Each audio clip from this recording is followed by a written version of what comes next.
Cover 3 Tailgate.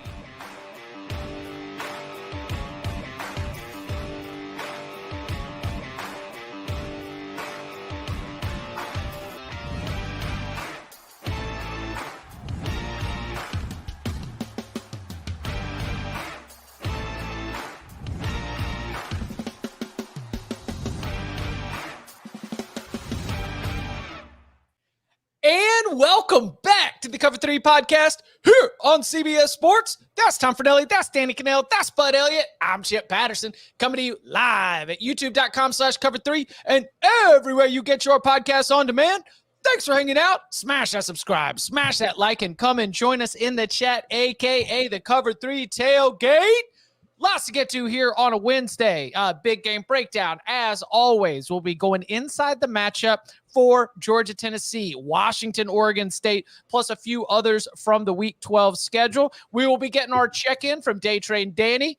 You know, like the markets were closed on Monday, but that's all right. We still need our analysis going into the week. What to make of that court battle between the Pac-12 or the Pac-2 and the 10 departing Pac-12 schools, and so much more. Wanted to begin that we finished our rankings reaction show on Tuesday night with at least a taking the temperature of the latest rumor from the coaching carousel. So, but I'll let you go ahead and get first word on this here.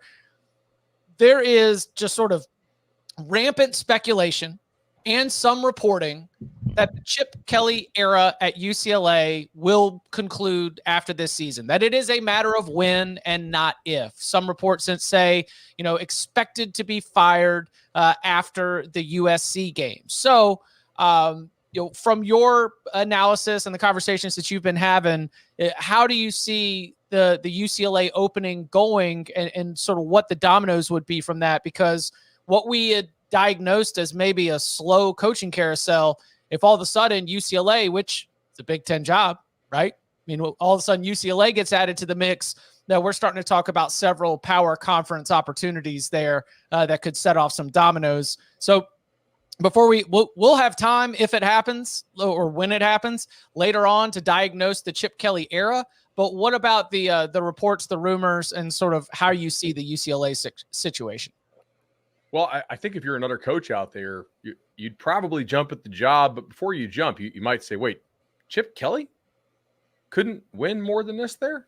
Are there reasons for that? Like, is it something that Chip did the wrong way? Like, did he not inspire confidence from the boosters? Did he not engage with the fan base enough? Like, did he not recruit necessarily well enough? They obviously did a great job in the transfer portal, but I think you can argue that the Big Ten is a tougher league than the Pac-12. And in some years, I think it is. Now, top to bottom, I'm not sure, but the top is definitely harder than what you normally get in the Pac-12. So I think you're going to have a little bit of trepidation if you're a coach, if indeed Chip Kelly is fired, who's looking at taking this job. But it's still, coaches always believe in themselves, man. They're always going to say it's a Big Ten job in Los Angeles. But I'm going to want to know how much NIL money we have to play with here, right? Like what is the support like?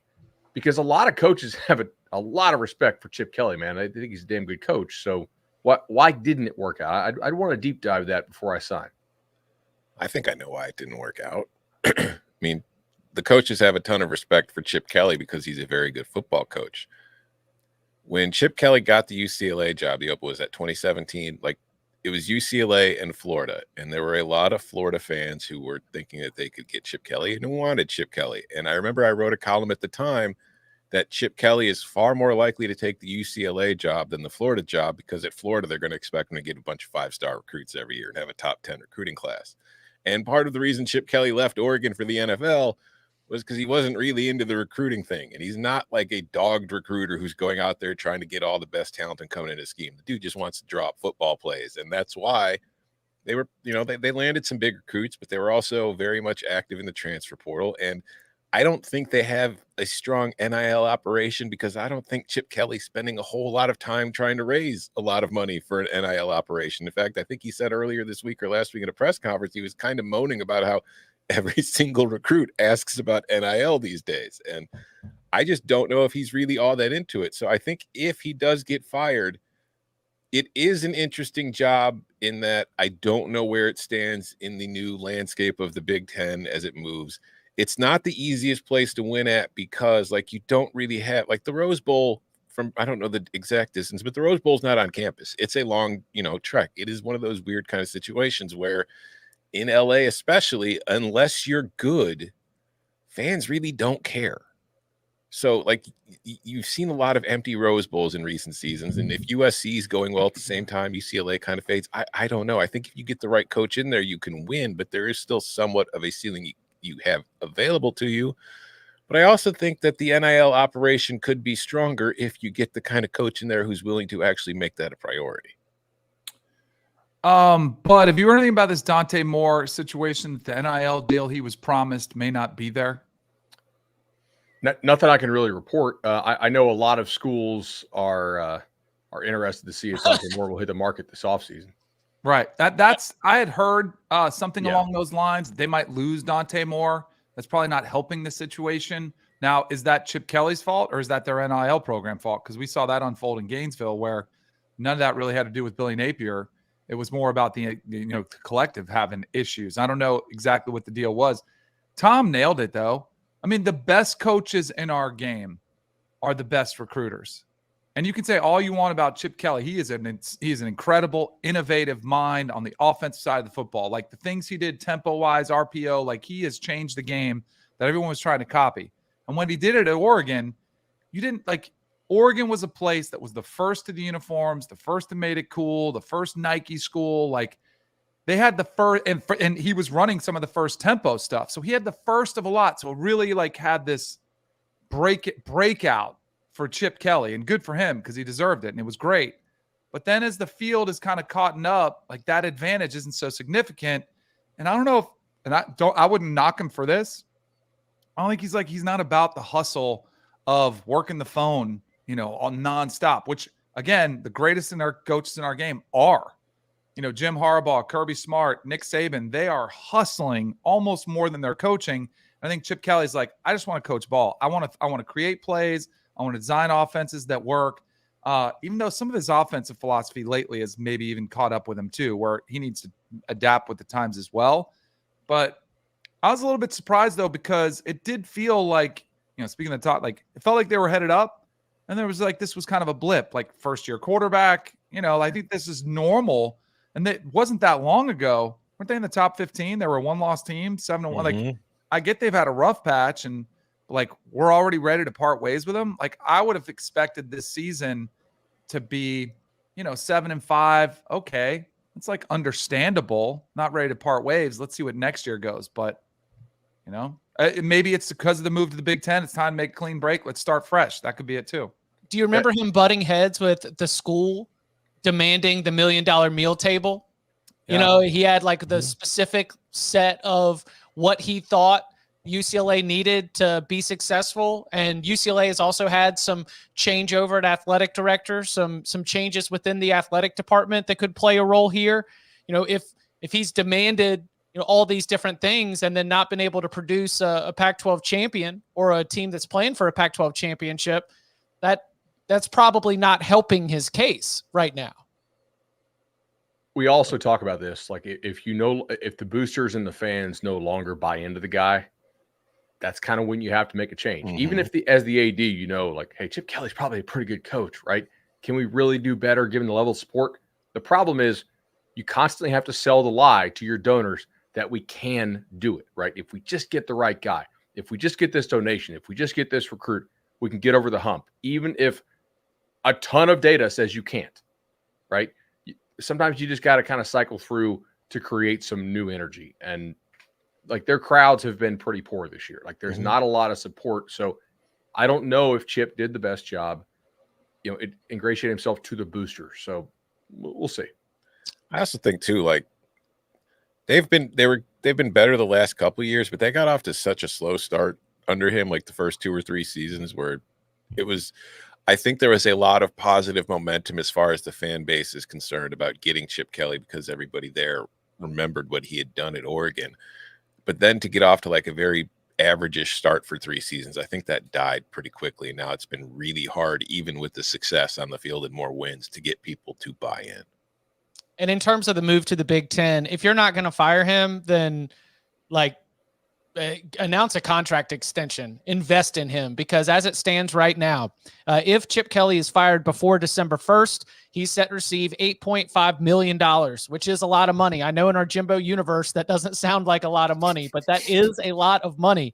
If he is fired after December 1st, before December 2024, that buyout is cut to $4.27 million. So in terms of the timing of this, if they decide to make a move before December 1st, they better have they better have everything locked up, because that's a lot. That's a big change in the buyout. And by the way, the amount drops to 0. So he's on a ticking clock right now in terms of his contract. And so if you are going to ride with Chip Kelly, don't go lame duck in year 1 of the Big Ten.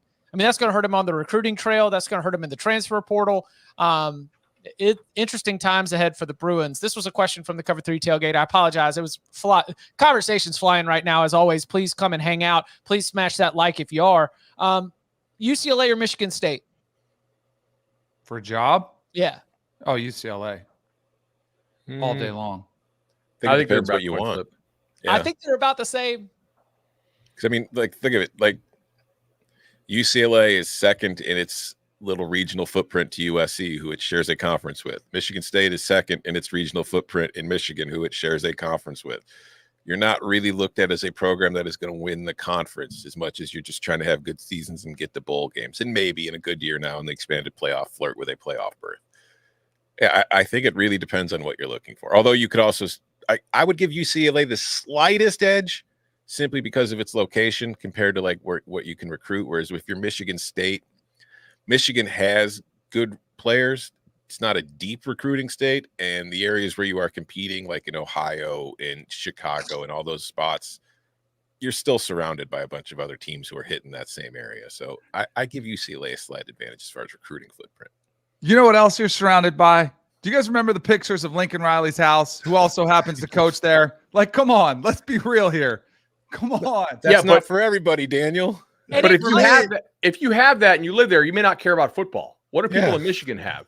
People in Michigan care about football a lot. Like the commitment and you definitely have better passion. support in the state of Michigan. Also, hey, don't you remember when I showed you those pictures of the beautiful Michigan State campus after you were slandering it a couple years ago? It's a pretty place in the fall. Also, cost of living for your analysts, for your assistants. Like, you can, in Lansing, build out a huge staff of qualified people because they are going to be more willing to take lower paying jobs because it's going to go farther than it will in Los Angeles. In Los Angeles, for some of the analyst and assistant coach money, you're going to have to live, like 45 minutes away from Westwood? Right? I mean, it's Compton. Yeah, like it could be really difficult. I would lean Michigan State, but it's fascinating if the job does become open, because I do think they are occupying similar profiles, albeit in very, very different parts of the country. Anything else from sort of the coaching carousel, the moving and shaking that you've been paying attention to? I'm very much looking forward to Deion Sanders saying that he's not a candidate for every one of these jobs that comes up, with graphic and everything else. But anything jump out to get y'all's attention? We think Arkansas is still opening, right? It's just they're showing Pittman the respect of not like, because he's an Arkansas guy and the boosters do like him. I did not look. Are you referencing there was a report that said that Pittman has been telling recruits and everyone else, I'm not going anywhere? Yeah, like if I had to bet my money on it, I bet Arkansas is a new coach next year. I don't think that they're gonna do Pittman like that with 2 games left, because he does get along with the boosters well. He is an Arkansas guy. Like, it just feels like Arnett had no real connection to Mississippi State, right? And A&M was clearly tired of Jimbo. But yeah, I would anticipate. I put it at minus 250. Oh, I would lay 250 that they have a new coach. Yeah. That's three SEC West. Will there be another? I mean, pay attention to that post-game press conference in Atlanta. Homeboy gets too misty. We might have to Wow. Talk about a carousel mover. Yeah, that would. Things could. What would you lay that Michigan opens? Would you lay 250? I don't know if they'll No. hit the market with it. I think Michigan could have a new head coach, but I would expect that it would be the foul-mouthed Sharon Moore. I would lay 250 that they have a different coach, but I agree with you on the opening. Yeah. No, I'd go maybe 150. Okay. What about Baylor? Ooh. Why didn't you do it during the bye week? Like, that team has quit. I don't get the sense that the vibes are good, but like, yeah, it's one of those situations where I feel like everybody outside feels like it's going to happen, but you don't hear a lot of rumblings from inside that it's going to happen. The closest thing that I've gotten is, I would suggest he doesn't lose to TCU in West Virginia. If you lose to TCU in West Virginia, then that's a 5-game losing streak to close a 3-9 season. And I think that would be what they would point to and say, okay, this is not going to get turned around. If I don't know if there's a magical 1-1 or like what combination is going to end up getting it done for Dave Aranda at Baylor, but it does seem, based on what I've been able to get a sense of, is that it's not for certain one way or the other, but close attention is being paid to how the team responds and performs to Coach Aranda's message here in these final 2 games that like are not, TCU and West Virginia are games that Baylor should not get outclassed. They might not win the game, but if they go out there and they get outclassed by both those teams, then I think that would be the last straw for some people. Oh, guys, coaches do not interview on campus. We have the Jamie Chadwell thing. Thank you. Yeah, that was hilarious. I texted a couple people over there like, well, he must have learned like teleportation because he's here in the building with us. So, the Chadwell was not in Starkville, Mississippi, interviewing for the Mississippi. Was that a fake screenshot? Yeah, it was Photoshop. It was Photoshop. Okay. It was a good Photoshop, but they had a good laugh. They had it on there. Like, the tweet was up on his page and they never took it down. It just stayed there. Somebody grabbed it and Photoshopped it. Like, just as a general rule, there is no reason to go to a campus to interview, right? No. Like, what these places are like. You probably visit there in the off season to talk shop with people, and you've probably been there before while just going around. So there's no real reason to go. You can go to like an airport hotel, which is oftentimes where these things are done. Or, you fly around, you get the private jet, and you meet with somebody while you're out recruiting, which happens a lot. Or we have Zoom, right? That didn't go away once COVID went away. So guys, if you read that kind of stuff, we're not doing it. Yeah, the only reason that you're on campus is because you've already agreed in principle, and you're just showing it around to your family to be able to let them know where they're going to be spending the next couple years at a minimum, for sure. All right, coming up on the other side, a few more headlines, including what we've seen from that legal battle out west, a visit from Tradin Danny, and big game breakdown next.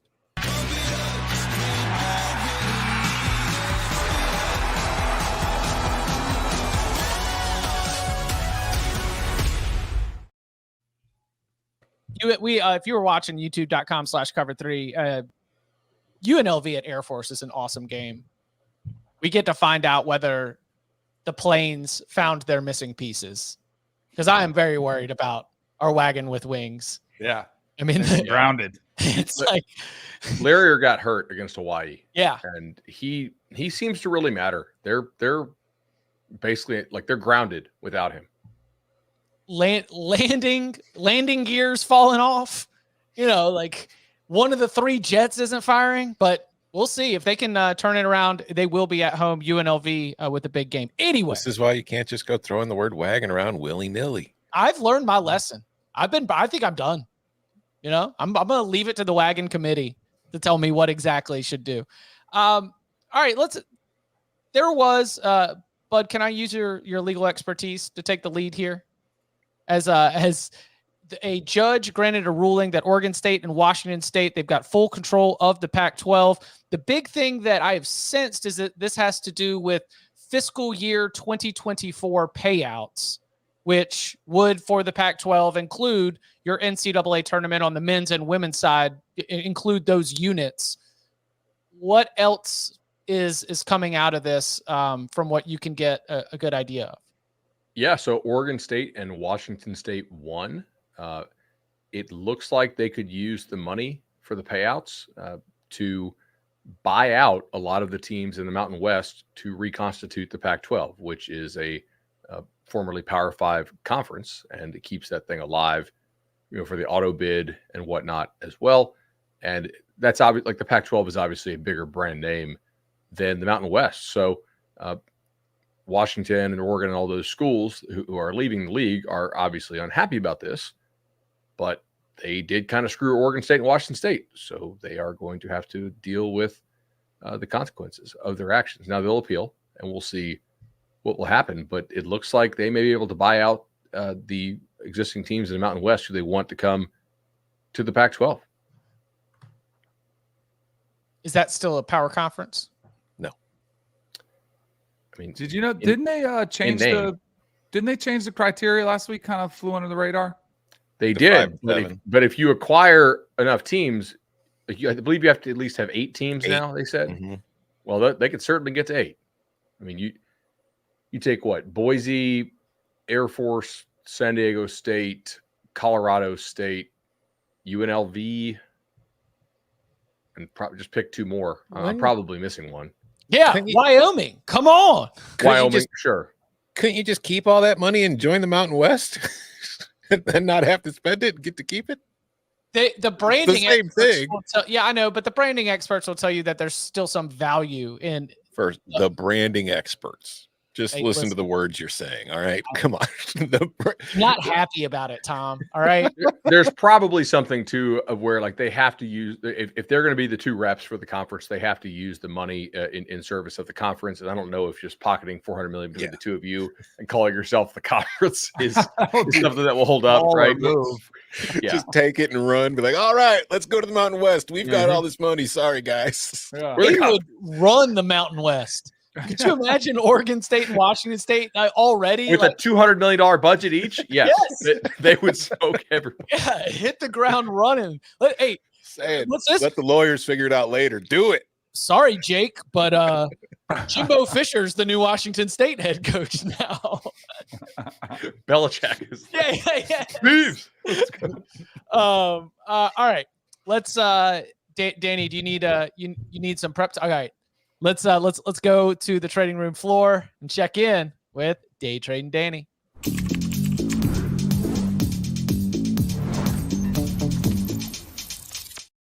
All right, I'm back.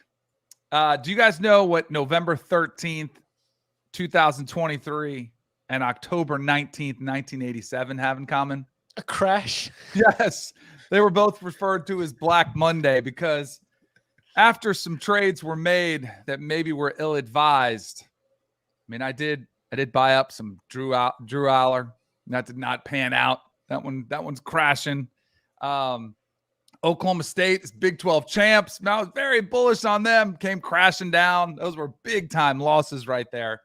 But do you guys know what happened in the 2 days following Black Monday?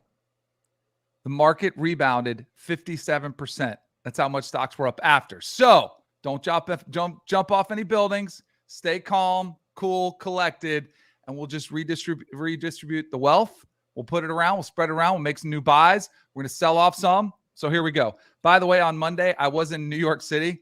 I really wanted to do this, and I didn't want to. I was thinking about doing it again because I'm going back, but I think it'll be too cold. I want to do either one of 2 things. I wanted to do this like from the floor of the exchange because I was in New York City, or outside from like Wall Street, or standing like behind Wall Street so you guys could see it. Outside of the big bull. Like yeah, exactly. Yeah. Danny just standing in front of the big bull like this. But when I go back in December, it might be a little chilly to be outside by the bull. We'll see if we can make it happen. All right. First up, I'm going to have a sell. You guys know I have to sell some things. I'm definitely selling Ollie Gordon's Heisman stock, 12 carries, 25 yards against one of the worst rushing defenses in the Big 12 and UCF. That game's inexplicable. I am selling Oklahoma State as a Big 12 contender, selling off that one. You know what else I'm selling? And I'm curious to get Tom's reaction on this one. I am selling Brett Bielema's handling of his quarterback situation, announcing Luke Altmaier is back as the starting quarterback. I am selling the handling of that. And you know what? Because they can get it on discount right now because everybody's like, ooh, what are you going to do with John Paddock? The legend that is quickly growing after wins over Minnesota and Indiana. I mean, what are we, 507 yards passing, and you're not going to let him start because you're saying, well, we can't lose your job due to injury. No, just tell him he needs another week in concussion protocol. Teams do it all the time. If you don't want to make the change, just extend it. Ooh, he doesn't look 100% yet. I am buying John Paddock. I'm selling Brett Bielema's handling of the quarterback situation. Tom Fornelli, your thoughts? Brett Bielema never said Luke Altmaier would start on Saturday. He just said he's still our starting quarterback. Brett Bielema is never going to tell you what his plans are during the week before a game. Injury stuff, he does not let any information out. I still think John Paddock will be starting against Iowa. All right, then I'm scooping up some of the legend. I'm buying it then. Let's go. I'm adding that to the stock portfolio for sure. Reminder, also, the bounce back, 57% the next 2 days. Still holding Jaden Daniels, Heisman stock. I still think there's a chance he could do that. Still holding Bo Nix. Remember, we bought him up after the loss to Washington. By the way, the favorite right now. Still holding Arizona. Still winning. A little dicey versus Colorado. A little bit of a rough stretch coming up with Utah, Arizona State coming up. Still think they'll finish strong. Carson Beck still holding. And Oregon plus 100 as the Pac-12 champ. Bought that a while ago. Now minus 200 I saw at a sports book this morning. So still holding some pretty good value there. All right, what else am I buying? I am buying Arizona State futures, okay? I think we're starting to see on the football field, we're starting to see them have a little bit of life. Remember when Kansas turnaround started with Lance Leipold, the year leading into the breakout season 2 years ago, they started to be competitive. They started one-possession games. We've seen that from Arizona State recently. They did have their big kind of signature win kind of against UCLA. We were talking about Chip Kelly getting fired. I thought that was huge for them. The move to the Big 12, I think, is going to be massive. I think they could be one of the teams that could compete towards the top perennially for titles. And then most importantly, Ray Anderson stepping down. It's been a disaster as the athletic director. That should be news to good news to everybody's ears. That is a Sun Devil. I think it is time to buy Arizona State futures moving forward. Also, there was that stuff with the booster, and I don't know if you guys read those stories. At Arizona State? Yeah. No. He was a little too friendly with some people he shouldn't be friendly with. A booster what? So no. So he's a little handsy. Oh, not see that one. I'll sell that all day too. I'll sell Ray Anderson in case you didn't notice. So I'm selling his stock. Like fighter handy or lover handy? Yeah. Little lover handy. Okay, got it. All right. So his legal his financial contributions might be getting reverted to future legal proceedings. No, it's just there were some complaints. I mean, I can't remember where the story was, but there were some complaints about somebody, and because he was a booster, maybe certain people who were in charge just kind of let it go without ever really doing anything. And now that person's no longer there. Ooh. All right. Next move we're making in the markets. This one's hard for me, and I'm actually curious to see. I'll revert to you guys as my analysts here, because Louisville is in a spot. Do you buy high? Do you hold? Or do you potentially sell? I am leaning towards selling because you know what I don't like? I don't like volatile stocks. I can buy and trade those, buy and sell those frequently. But the roller coaster ride that has been their season has been pretty remarkable. I'll go back to a road win against NC State, which at the time we thought NC State was really good. That was a big win. Then they beat Notre Dame. Woohoo! Dominate Notre Dame. Thinking, man, this team's legit. 17-point loss to Pitt. Then they come back-to-back big-time wins, dominant wins over Duke and Virginia Tech. I know that very good, but they still dominated those performances. And then almost losing on a national stage on Thursday night to Virginia, that was a little bit alarming. So very volatile. And with games ahead on the road at Miami and a home game against Kentucky, are we looking at 11-1 in the ACC championship game? Or are we looking at 9-3 in the championship game? I would lean towards 9-3. I am this close to selling my Louisville stock. Are you guys with me? The little number beside Louisville's name If that's the price you're doing, yes, sell. Like where they are in the rankings and the way that they've been able to continually rise up, you're probably going to get a good value. And I would definitely recommend that, as we will maybe discuss later. They are only 1-point favorites at Miami. Correct. Are you going to that game, Danny? Because right now you can buy one and get 2 free tickets. Did you see that? I did not. Are they doing that? Yeah. Wow. So yeah, it's not going to be exactly electric atmosphere. So I extremely checked the volatile. forecast, man. I mean, we have 3 straight days of rain down here, and then Saturday is going to be beautiful. Like the beaches don't visit themselves. I mean, it's sad for Miami, but like not going to be many people. I would sell right now because I think this is going to be the best price that you're going to get. Sold. There you go. It's open on the market. Done. Sold. Sell in Louisville. All right. Next one. Buy. I am buying James Madison's postseason hopes.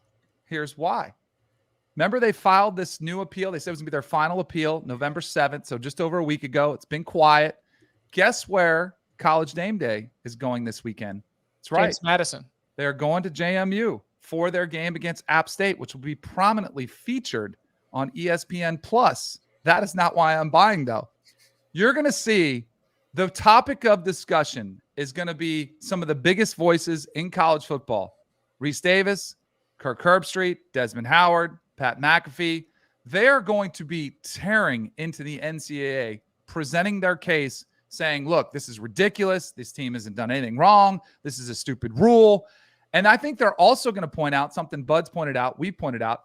A rematch with Troy would be insane for the Sun Belt. It'd be the best thing to put the foot forward for the conference. I think this new NCAA put forth by Charlie Baker is more susceptible to changing their mind due to public outcry and criticism from the heavyweights of college football. I am buying James Madison's postseason hopes. Now, this is kind of what it's like doing. You know, when you have that tip from somebody and they're like, ooh, this stock, keep an eye on it because they're experimenting with this new drug that potentially could cure cancer. And you're like insider trading. Insider trading? Yeah, exactly. You get that little tip. And so you say, oh, man, I'm going to buy it. This could blow up in your face, could get shut down the day after. Charlie Baker's like, nope, doesn't matter. We're sticking by our guns. But if they do pass it, watch out for James Madison, even in the New Year's 6. I think Troy spoils that. Okay. But what about I hope it happens. It would be the smartest thing. I mean, it'd be the first time the NCAA did something like smart and sensible in a long time. I hope it does happen. Because if they're eligible for the postseason, then the Sun Belt has already said they'll represent the East. Mm-hmm. Correct. Or you could spend all 3 hours of that program, which of course, remember, CBS Sports HQ, we've got you covered with college football pregame from 11 to 12. And then App State goes and wins.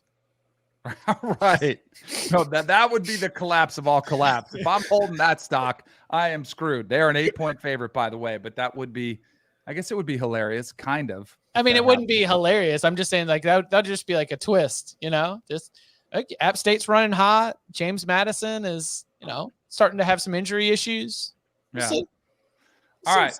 Last buy of the day. This one might be my most favorite. I am buying Michigan as America's team. You know what?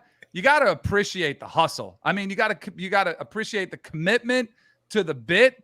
I mean, Sam Bankman-Fried made a boatload of money. He bought his own island by selling FTX, which was completely fraudulent, ripping off people left and right.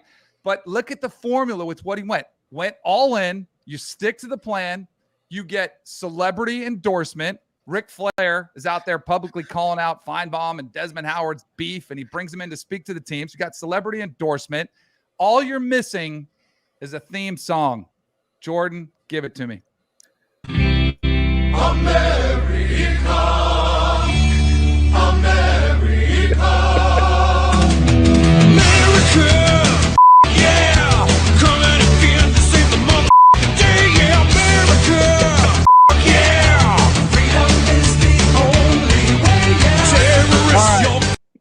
Yeah, terrorist, watch out. So here's the assignment I have for Jordan. He's my junior analyst. He's that grunt that has to get there at 7 a.m., leaves at 7 at night, and just stares at a screen all day.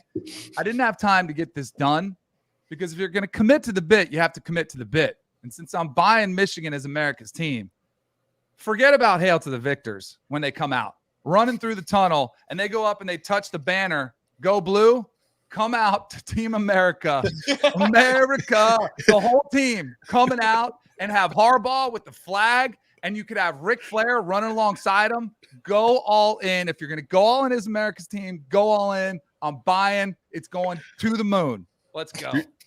Do you think that you could get Hulk too? So what I wanted Jordan to do was to edit them all running out, touching the flag to that song. So if he can get a video of that done, he'll be the best producer. He'll win an Emmy for production if he can get that done. A podcast Emmy. Do they have those? Yeah. Hey, we are in the running for the Sports Podcast Awards, so we'll have some information of how you can go show your support for us and vote in those here coming up shortly. I mean, there is no shortage of celebrities for America's team. Also, I didn't know that Jim Harbaugh, what did he say? I am the iron wall that viruses hit and shatter, because he sounded a little raspy. Yes. I mean, he also revised his stance on chicken. Yeah. Mm-hmm. Because he's been a huge raising Ann them, Arbor. right? Yeah. lot of growth, from Jim Harbaugh. Do We can y'all's definitely wives see- want to get chickens? Because I think mine sees it on Instagram or something. I'm like, if you ever been around chickens, absolutely 0% chance I'm doing this. Our wives must follow the same algorithm. Dude, Like, it they is start ridiculous. going down We're not that getting rabbit hole. goats. We're not getting chickens. All Yeah. right? No. But fresh milk and eggs. What could get better than that? You got to tell her there's a local ordinance that makes it Oh. actually illegal where you live. This ain't my first barbecue, bud. Come on. We already know that. I already printed it out. That's what I went with. I'm like, babe, unfortunately, there's an ordinance. We can't. Y'all Yep. don't have chickens? Wow. Do you? You're out in the country now. I live in the Big Ten. We all have farms. We all have our own animals. I'm staring at a buck right outside my window right now. It's just the way of the world here. I believe that part. I don't believe the first part. I do believe there's a buck right outside your window. There is. He's right there. Yeah. We ain't got chickens. Chickens are going to end up turning into chicken salad on Brewer Street when they escape. Like that's how that ends. I can tell you right now. All right. Coming up on the other side, every single Wednesday, we like to go inside the matchup of some of the biggest games on the weekend. Locks is loaded. We don't always get to give our X's and O's analysis inside, the X factors of the game. So we will be getting into that big game breakdown next. It's never too soon for college basketball. Don't miss the Green Light Sunshine Slam on CBS Sports Network. Man, we did. Thank you, the Blue Chicken. We missed an opportunity to talk Florida State boosters. Chicken bar.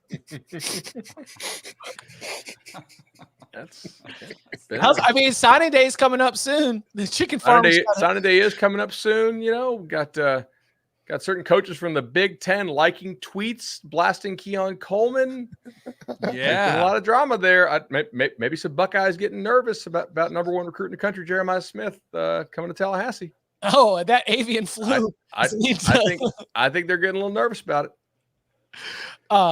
We'll see. Plenty of time to get into that. Every single Wednesday, we like to break on down some of the biggest games of the weekend. We call it Big Game Breakdown.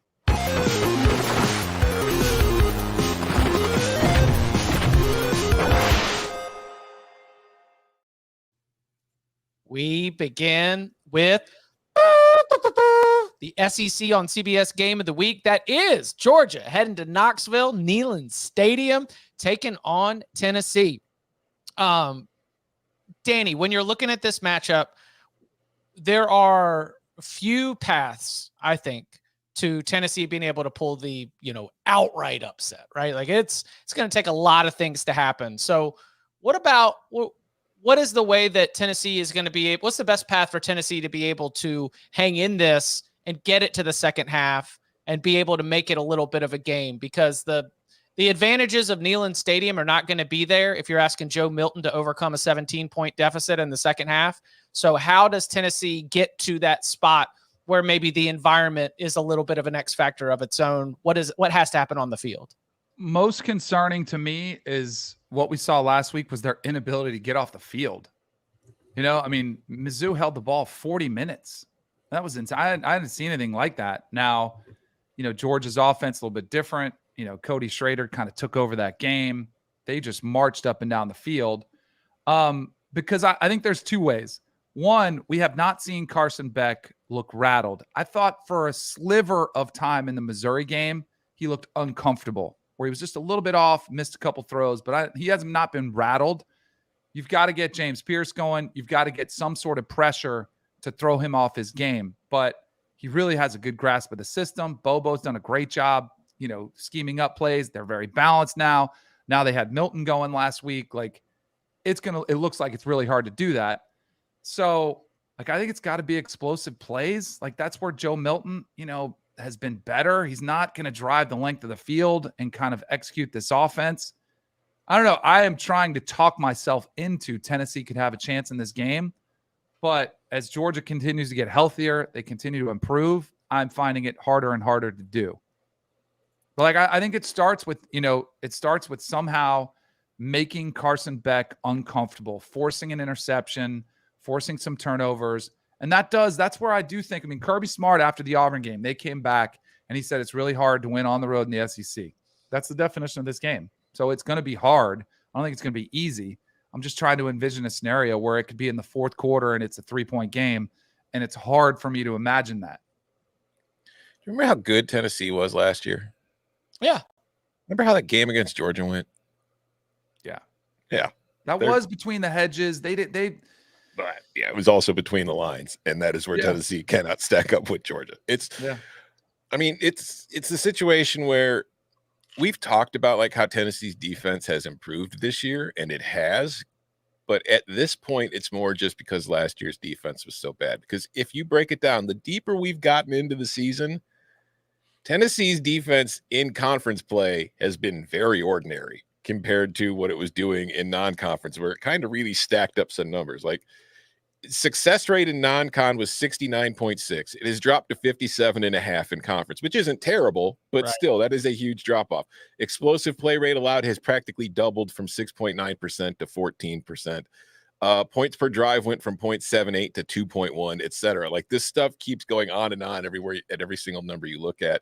And it's very same thing on the offensive side of the football. And meanwhile, Georgia is a team that just kind of keeps getting better every week, even as it's gotten deeper into conference play. Like, its offense is top 10 and mostly top 5 in every single stat I care about. A fun stat, one of my favorites, it leads the nation in this: 50.1% of Georgia's possessions have reached the red zone this year. Like, that is the most in the nation. And they're not great. They're only scoring 4.7 points per, which is 25th. But the point is, Georgia is really good on offense. Like, I honestly feel like their offense is better than their defense this year. Like, the defense is still, we talked about it earlier this year, it's not the same top 5 absolute juggernaut unit it has been. It's mostly a top 20-ish defense in a whole lot of categories. It's top 10 in some, top 5 in a few. And the one thing I feel like if Tennessee has a prayer is that it has to hit big plays, because that is the one thing I think Georgia's defense has been a little more susceptible to this year. Like, they are giving up some explosive plays. Their defense ranks 41st nationally in explosive play rate allowed. They don't bring a ton of pressure. They don't miss a lot of tackles, but you can scheme somebody open against them. Their secondary is very good, but they're also still human, and they still have to try to cover people, and they make mistakes. So Tennessee is going to have to hit big plays for touchdowns, because when you do get to the red zone, you can score on this team. It's just you very rarely get to the red zone against Georgia's defense. Basically agree with everything that has been said so far. Tennessee is not going to be able to methodically drive the ball enough times to beat Georgia. It has to reverse the trend of its inability to hit explosive passes through the air, right? I don't think that you can hit all of these explosive runs on Georgia. I don't think Tennessee's defense ever was really expected to maintain in conference what it did in the non-conference, because they played Virginia, which had a disastrous fall camp in terms of injuries, and they also played UTSA, which didn't have Frank Harris and Austin Peay. So, I mean, their numbers were always going to go down. To me, this is sort of a defense that's, I think, appropriately rated somewhere between, like, I don't know, 30 and 45 nationally. Like, it's a solid defense. The defensive line is pretty damn good.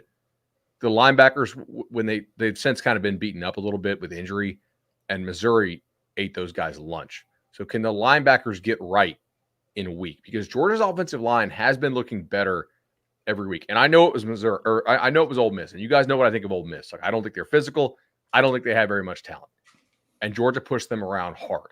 I don't think Georgia will push Tennessee around to the same extent, but this is still a real question for Tennessee's defense. How do these linebackers play? They've stopped the run for the most part this year. They Except may be able to Missouri. Like, that was the thing. Yeah, right. Which is the most concerning data point because it was last week coming off a de facto bye because you got UConn and Missouri smoked them. So let's insert some soft factors here, right? Tennessee's crowd. Georgia has really only gone on the road this year, one time? Yeah, Auburn. It's just the Auburn game. Yeah, because Jacksonville's a neutral site against the Gators. So, how does this Georgia team handle that? But like getting Mims and Bowers back, I think is a big deal. Like those are 2 first-round type players that you just inserted into this offense a week after Halloween. Yeah, that at Auburn and then at Vanderbilt are the only 2 true road games that Georgia has played all year. The Bulldogs are going to be finishing at Tennessee and then at Georgia Tech for the regular season finale. Do you think that Georgia, which against Ole Miss, like if you're going to look for things that are really popping out, it was the best rushing performance of the season. Is that are they going to be able to replicate that? Because I'm looking at this game also with an eye on Atlanta. I'm looking at this game also with an eye on the college football playoff, and a run game that, was not producing at a high clip earlier in the season is going to be better when you get someone like an Amarius Mims back into the lineup on the offensive line. And I know they've been a little bit banged up there elsewhere. Do you think that Georgia is going to be able to either consciously or unconsciously continue that success that they had against the Rebels in the ground game, bringing a little bit more balance to the overall offensive attack?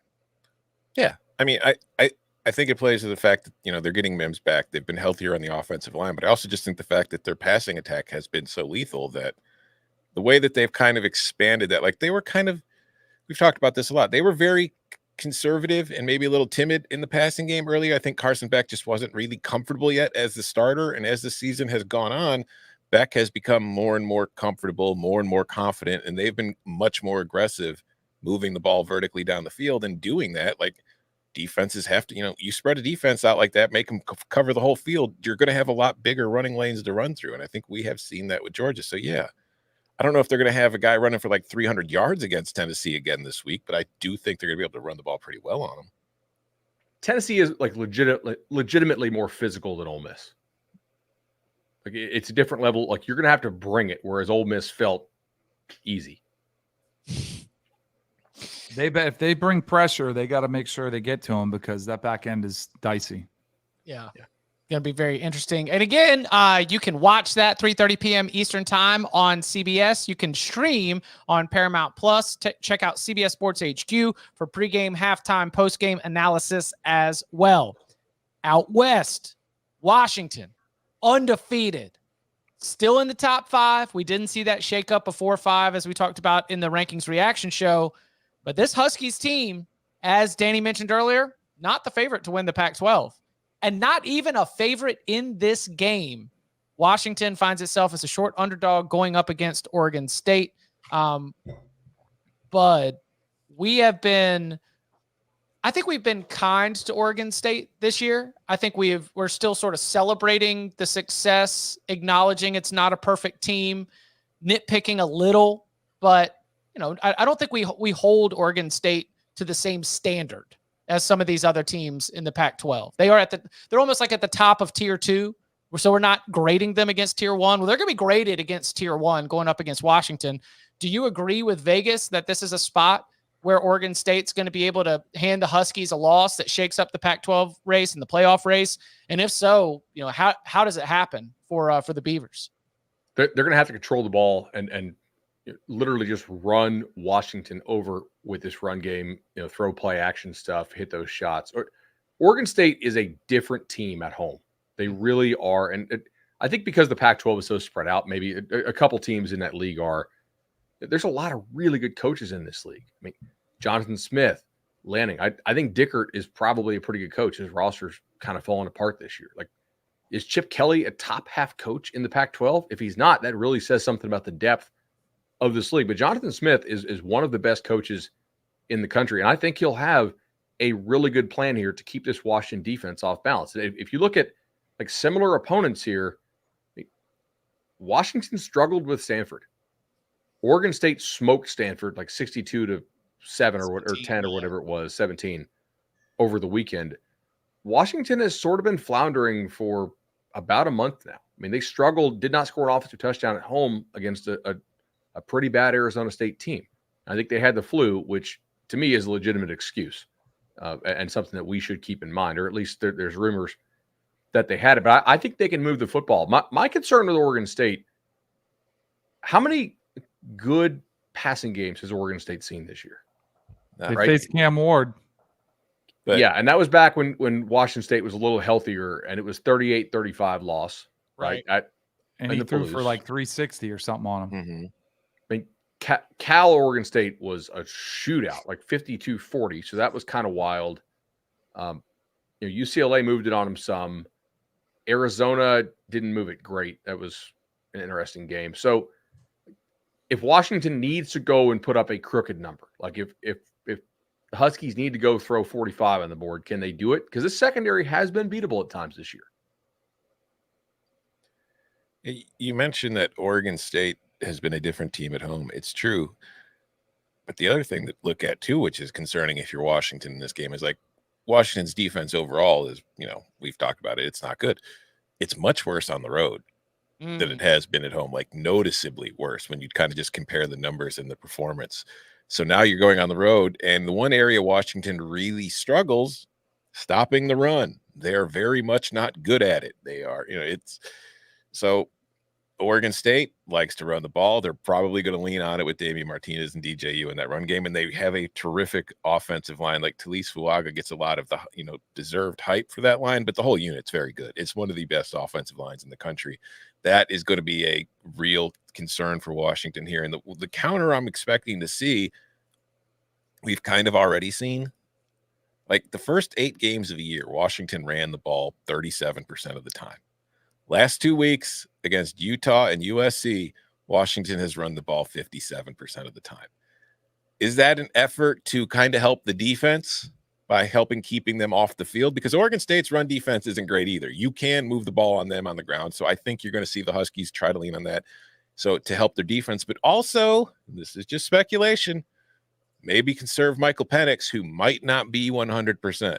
So you're not having him drop back as often as you were and putting him at risk of injury. So that is going to be a very interesting thing to see, because they have been running the ball more, and they've been running it pretty damn effectively. So if you could do that against this Oregon State team, which ranks 113th nationally in success rate against the run and 99th in EPA per rush, you could see a whole lot of handoffs in this game. Yeah, they've gotten Dylan Johnson going for Washington. He's been getting a lot more workload. DJU's been playing a lot better. First 5 games, he had 8 touchdowns, 4 interceptions. Last 5 games, 12 touchdowns, 0 interceptions. He's playing much cleaner. He's a player like in the biggest spot. Sometimes he hasn't come up the best. I think it is like, can Washington stop the run game? Can they shut down Damian Martinez? The other thing too is Penix. You mentioned him being a little bit banged up. His offensive line has been phenomenal. They've only been sacked. He's only been sacked 7 times all season. Meanwhile, Oregon State 5th in the country in sacks. Like, can they create pressure? You mentioned Corvallis. I was thinking about this because I've called games out there. It reminds me sort of like Carter Finley, like NC State's home field. Like, it's not discussed on the national stage as like a place that's, this like this top 5 atmosphere. But man, they get after it. Like it's a fun environment. It's loud.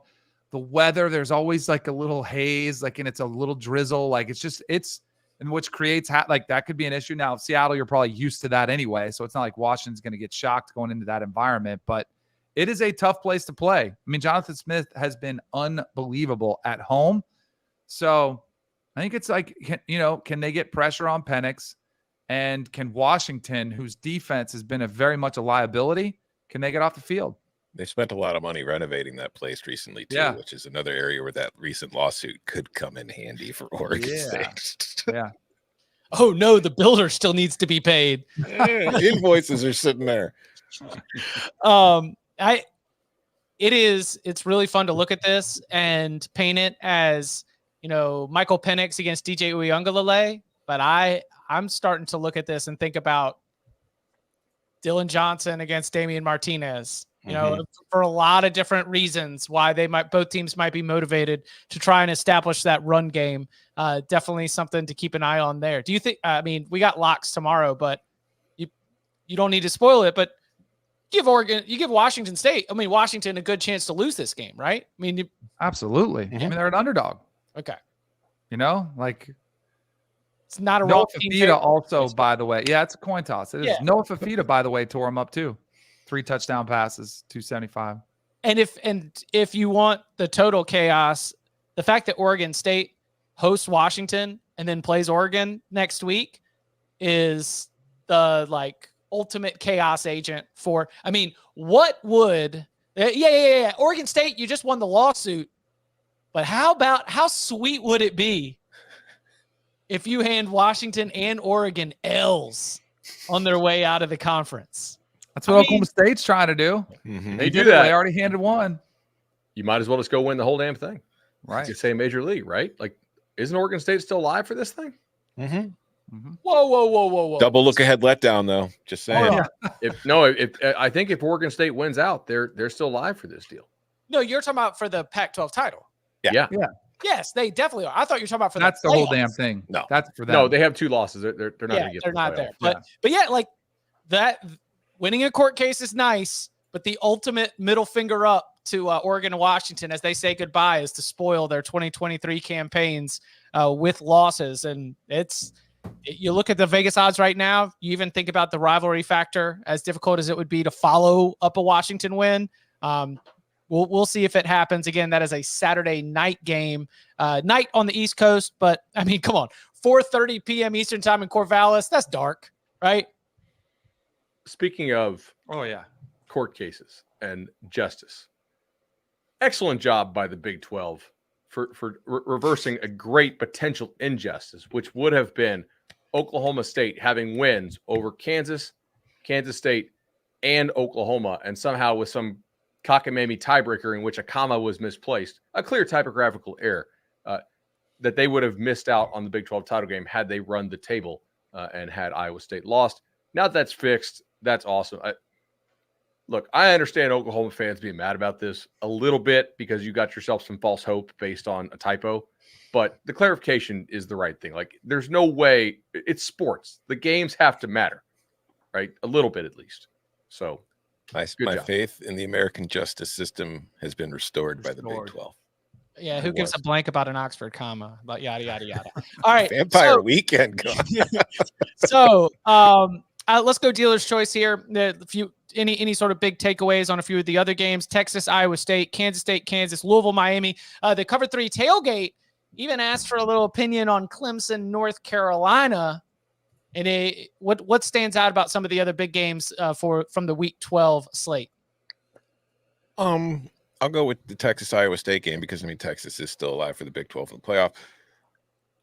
With Texas, obviously losing Jonathan Brooks, how do you replace him in this game? What does the offense look like? Can you still rely on your run game? But also, it's the same thing. It's a broken record every week.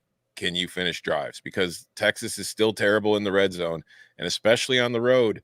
If you have to keep settling for field goals, all you do is let the other team hang around. And if you let another team hang around long enough, it could be a problem for you. And if you're Iowa State, can you avoid negative plays? They rank 98th nationally in negative plays on offense. Texas's defense ranks 20th in negative plays forced, 18th in pressure rate, 20th in havoc. That leaves you in a lot of third and long situations if you're Iowa State, and you do not want to be that in those situations against Texas because it's the best third down defense in the country this year. So you have to make sure you stay on schedule to have a shot to win this one. And also Iowa State's defense, when you look at the overall numbers, hey, it's pretty good. All right, great, cool. Pass defense. The best passing offense they faced was Oklahoma, and Oklahoma tore them apart. This is going to be the same kind of deal. Can they handle this Texas passing attack, this Texas offensive line, this quarterback? I'm not so sure, but it is Ames. It is Texas coming to town, and a whole lot of fun and strange things happen when Texas comes to Ames. It really does. I'm right there with you. What is the number that Texas needs to get to? Because Iowa State's been scoring some, but I'm a little skeptical here. Like they've put up 21 on Kansas, which I don't think Kansas' defense is any good. 30 at Baylor. We've discussed Baylor at length at this program. At BYU, they put up 45. BYU's been kind of a dead team for about 3 weeks now, especially with Slovis out. Put up 30 on Cincinnati, which is not a terrible effort. 27 on TCU. Like if Texas gets to 24, I think they feel excellent about winning the football game because Iowa State's offense has improved a little bit and it's better than I thought it was going to be. And Beck is solid. But yeah, I'm kind of with Tom there. What if it's 8 field goals and that's all you've got? It's just 24. I don't know. That's Iowa State. They're 3-3-5. They're going to try to make you drive the length of the field. Don't give up the big plays. Like red zone's going to be critical. They're going to try to slow the game down. 12th slowest rate in college football. They're going to try to slow it down, run it, take your shots through there. That's where Beck's been pretty good. He's been pretty good with the football. I think they found their future at quarterback. I like him a lot. Buddies with his dad. Anthony, who I worked with at ESPN, he's been a really bright spot for them. Can those big plays hit against Texas secondary, which has been a problem, but I also, their front is incredible. So like, is that game plan going to work? Are you going to be able to slow it down and run it? Cause you got to extend drives to slow it down. So yeah, they need to not waste a lot of first downs trying to run the ball. I mean, Iowa State's the worst rushing offense in the Big 12. Oh, you're saying Iowa State. Like, Iowa State needs to throw the ball on first down. Yeah. Even if it's short stuff, don't waste first down plays by trying to establish anything. Just understand, probably not going to work.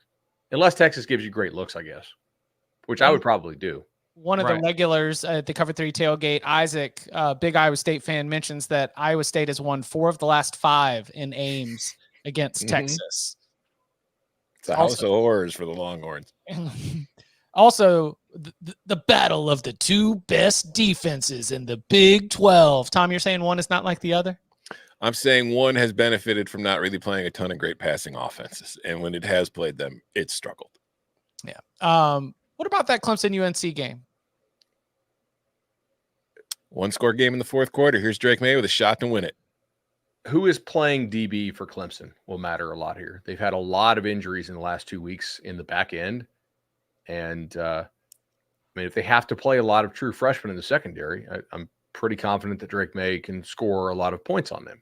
If they get their starters back, I think they'll get enough stops. And Clemson's offense is kind of rounding into form. Mm-hmm. Well, there is a full there's a full narrative and storyline that's going with Clemson football right now, where on the defensive side of the ball, but sort of all over the place, you're seeing true freshmen pop. Like you're seeing, sometimes it's the freshman wall. Sometimes you need to get through some of the season to get your feet under you. And certainly Clemson's start not matching expectations has got to, cause a little bit of difficulty in terms of you trying to mature and develop in that spot. But man, they've had some young dudes that are flying around and looking really impressive here in the last couple of weeks. I think Clemson might have better depth now than if they had played this same game with the same sort of injury status, like, a month and a half ago or so. But would you say that Clemson's freshmen are the wall that viruses crash and break against? I have a feeling Tyler from Spartanburg's going to have a plaque at some point. Like if that's the mark of the turnaround where like Clemson's like, that was the bottom, he's going to get something. Omarion Hampton's been awesome for UNC. We talk about Drake May so much. He's had a streak here. Saw him early in the season. Then he kind of got away from him. He's got over 1,200 yards rushing. He's been spectacular. And then just to echo on what Bud said, Cade Klubnik's coming off maybe his best game. Like he's starting to get a little comfortable. So that comfort should continue against North Carolina's defense because they haven't been able to get off the field versus anybody. There is no lead that is safe with that North Carolina defense. Because against Georgia Tech and against Virginia, they had a double-digit lead in the fourth quarter, blew it and lost. They had a double-digit lead against Duke in the fourth quarter, blew it but escaped with a double overtime win. Like that's that side of the ball is where I think Clemson could be able to control it, because it's classic good on good, week on week. We'll see who's going to be able to tip the scales in that one. What about Louisville, Miami? Noel boys just got a good look at Miami. They played their ass off. Can they, as my buddy Joe Giglio says, can they reload the musket for the Cards? What is the number? If Louisville gets to 24, they feel awesome, right? Yes, especially with the way that Louisville's defense plays most of the time. And they had extra time to prepare. I mean, like, they got embarrassed, flat out embarrassed. This might be our Jeff Brom big game, with the letdown being against Kentucky. Yeah, I mean, we'll see if Mario can get this Miami team off the mat. It's very possible that he can, by the way. Like, we shouldn't necessarily assume that just because Miami for about a decade or maybe a little more has essentially quit when they lose the FSU game, we can't assume that'll happen again here, right? Like, we have to give Mario a chance to see how this team will react. And I thought they played a very high risk, high reward defensive game plan against FSU, because they knew that if FSU, they tried to hold the Noles to like 17 or low 20s because they knew they probably couldn't get really above 20. And they tackled extremely well. I mean, I thought Norvell schemed up guys one-on-one, and Miami tackled them. It was actually really impressive. They have to do that again, and they have to play like almost perfect on defense, because now you're going back to Tyler Van Dyke. I mean, Emory Williams completed 8 passes. There was an 85-yarder where the safety, I don't think, well, I have seen a play like that. The Vikings beat the Saints on a play where the safety just doesn't look what he's hitting, I guess. Yeah. Louisville's going to complete more than 8 passes on them, and we'll just have to see, like, can they turn Louisville over? Can they go, the whole length of the field? Can they get some short fields? I don't know. But like, a lot of this is just Miami get up, because Louisville's had 2 extra days. They played on Thursday night, right? Mm-hmm. Or Friday night. Yeah, I mean, it's like you played poorly in a game that you won on Thursday night. It was Thursday night. And then now you've got all that time to get ready for a Miami team that just poured it out in Tallahassee. Yeah. And then look, I see somebody in the Cover 3 tailgate mention, this is only the 3rd true road game for Louisville this year. And I will say, at NC State, not a good performance. They won 13-10. At Pitt, definitely not a good performance. They lose 38-21. So if you want to factor some of that into your analysis, you're not wrong. I just think you're dealing with a different opponent in terms of how up they're going to be for this challenge. Well, tougher crowd. Georgia Tech in the Dome, which is neutral site, or this one? I mean, it's going to be beautiful weather. Like, I don't think many people are going to this game for real. No. Like, it literally is buy one, get 2 free for tickets. Their fans don't give a damn. The ACC scheduling here tells you they want Louisville to get through this game. Like, this is the best time for Louisville. Noon game, beautiful weather. You're right. It's that time of year. People got family in town. Students are probably leaving for Thanksgiving week. Like, it's going to be empty. I think that when Louisville's been most impressive, you're talking about like Miami, this is like a how bad do you want it? And I think Louisville, you're going to see a steady dose of Jawar Jordan. Like, let's get physical. Like, the thing that impressed you most when they beat Notre Dame was the physicality, on both sides of the ball. That's where I think you'll know pretty early, like, if Miami wants to be there. Because I think Louisville will come, like, they got a lot of enthusiasm, a lot of excitement. They're going to come, like, physically ready to play. And I don't know if Miami will match that physicality. And do the Miami players buy into Van Dyke? Right. Because there's no way you can tell me that Miami actually thought that Williams was a better option. He was 8 of 23, right? I think that they started Williams because of the body language from the Miami players when Van Dyke threw that last pick. You can go watch on the TV copy. They're like, dude, come on, we're done with you. Which it's hard to blame him. Right. He threw a bunch of bad picks. I think they had to make the change. I think there's sometimes when your quarterback has struggled as much as Van Dyke did in that 3-game stretch. The only thing is, like, did he – well, he didn't get hit that much, did he? I mean, did he take any hits late? I mean, he only played a couple minutes. Not really, no. Like, maybe he's healthier. And then maybe there's the aspect of him just kind of getting off the field, realizing, hey, this has been on me. Maybe he cleans it up. But you know what all this says? Miami, just a 1-point favorite against the – what are we talking about? The 10th ranked team in the country? It's almost like Miami's a really good win. If you swap coaches, what's the line? Do you guys remember that Miami 4? Like, Miami clearly has better athletes than Louisville does. Yes. Do you remember that Sports Illustrated cover from a few years ago that was just like Miami should shutter the football program? That's been the last 5 minutes of this podcast. But They easily could win. Miami, why do they even exist? Why don't they just quit playing football? Just get on with your lives. Go play soccer or something. I mean, it's nice what's the weather point? outside. It's nice outside. Messi's We're here. just stating they fact. care? We're trying to put in context. I mean, their fans don't go. I'm just trying to give them a good excuse for the fans. I'm just saying, the fans aren't playing the damn game. Like, who cares? No, but in a sport where home field matters and it impacts the game. But that's why Louisville's favored. They're favored by a point in this game. Right. Also, Plummer is not trustworthy. That's the other reason why Louisville's favored by a point and not by more. Right? Like, it's clear that Braum doesn't feel that Plummer is trustworthy. He didn't really ask him to do much at all against Virginia until late. And Virginia scored on a pick six and literally on a 50-yard fumble by their running back to a receiver or a receiver to a running back. But they really had one kind of real drive where they scored. So, yeah, I don't know. I don't think we're stealing laying one. There's a reason why it's only one. I'm just saying Miami should just go play pickleball. There's no point to them playing football anymore.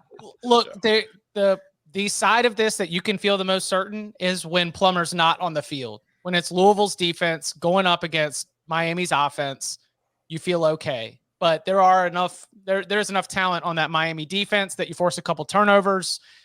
You give that Miami offense a short field, it could go sideways for the Cards. I will definitely acknowledge the chances for that. The Nasir Johnson went public. Okay. What? Kirby just flipped 4-star defensive lineman Nasir Johnson for Billy Napier. Ooh. Oh man, so the Null boys get to keep going now. We're done with Miami. Time to trash Florida's recruiting. Well, I think we knew it was probably going to happen. I just didn't know if it was going to happen during the show. And tomorrow on the Cover 3 podcast, prior to locks, Bud and Danny going in on Florida next. All right. So, by the way, thank you to all of you. There is a crew that comes every single time that we are live. And what's it, 8 days in a row now? Yeah. We are on 8 consecutive days with a show. So obviously, thank you to all of you that are loyal to us. We really appreciate it. Your dedication is a big reason why we continue to grow. Tomorrow, everyone's favorite time of the week, 11 a.m. Eastern time on a Thursday, we will be rolling out our Week 12 locks. So come and hang out live, youtube.com/cover3. And you can follow him on Twitter at Tom Fernelli. You can follow him at Danny Cannell. You can follow him at Bud Elliott 3. You can follow me at Chip_Patterson. Gentlemen, thank you very much. Go North Alabama. Hey.